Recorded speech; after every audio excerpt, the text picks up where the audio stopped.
بسم اللہ الرحمن الرحیم۔ صحیح بخاری حدیث نمبر 131۔ رسول اللہ صلی اللہ تعالیٰ علیہ وآلہ وسلم نے ایک مرتبہ ارشاد فرمایا، پیڑوں میں سے ایک پیڑ ایسا ہے جس کے پتے کبھی نہیں جھڑتے اور اس کی مثال مسلمان جیسی ہے، مجھے بتلاؤ کہ وہ کیا پیڑ ہے؟ تو لوگ جنگلی پیڑوں کی سوچ میں پڑ گئے اور میرے دل میں آیا کہ میں بتا دوں کہ وہ کھجور کا پیڑ ہے۔ عبداللہ کہتے ہیں پھر مجھے شرم آ گئی اور میں چپ ہی رہا۔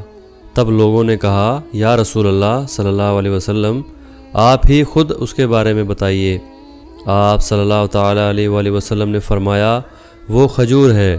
عبداللہ کہتے ہیں کہ میرے جی میں جو بات تھی وہ میں نے اپنے والد عمر رضی اللہ تعالیٰ عنہ کو بتائی، تو وہ کہنے لگے کہ تو اگر اس وقت کہہ دیتا تو میرے لیے ایسے قیمتی سرمایے سے زیادہ محبوب ہوتا۔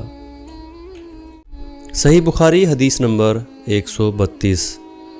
حضرت علی رضی اللہ تعالیٰ عنہ سے روایت ہے کہ میں ایک ایسا شخص تھا جسے جریان مزی کی شکایت تھی، تو میں نے اپنے شاگرد مقداد کو حکم دیا کہ وہ رسول اللہ صلی اللہ تعالیٰ علیہ وآلہ وسلم سے دریافت کرے، تو انہوں نے آپ صلی اللہ تعالیٰ علیہ وآلہ وسلم سے اس بارے میں پوچھا۔ آپ صلی اللہ علیہ وآلہ وسلم نے فرمایا کہ اس مرض میں غسل نہیں ہے، ہاں وضو فرض ہے۔ صحیح بخاری حدیث نمبر 133۔ ایک مرتبہ ایک آدمی نے مسجد میں کھڑے ہو کر کہا، یا رسول اللہ صلی اللہ تعالیٰ علیہ وسلم، آپ ہمیں کس جگہ سے احرام باندھنے کا حکم دیتے ہیں؟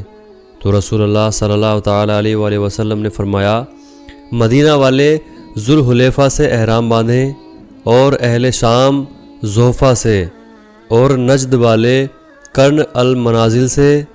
ابن عمر رضی اللہ تعالیٰ عنہ نے فرمایا کہ لوگوں کا خیال ہے کہ رسول اللہ صلی اللہ تعالیٰ علیہ وآلہ وسلم نے فرمایا یمن والے یلملم سے احرام باندھے، اور ابن عمر رضی اللہ تعالیٰ عنہ کہا کرتے تھے کہ مجھے یہ آخری جملہ رسول اللہ صلی اللہ تعالیٰ علیہ وآلہ وسلم سے یاد نہیں۔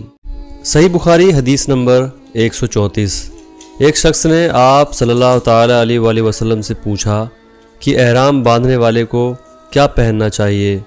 آپ صلی اللہ تعالیٰ علیہ وآلہ وسلم نے فرمایا کہ نہ قمیض پہنے، نہ صافہ باندھے، اور نہ پاجامہ، اور نہ کوئی اوڑھنی اوڑھے، اور نہ کوئی کیسر اور برس سے رنگا ہوا کپڑا پہنے، اور اگر جوتے نہ ملیں تو موزے پہن لے، اور انہیں اس طرح کاٹ دے کہ ٹخنوں سے نیچے ہو جائے۔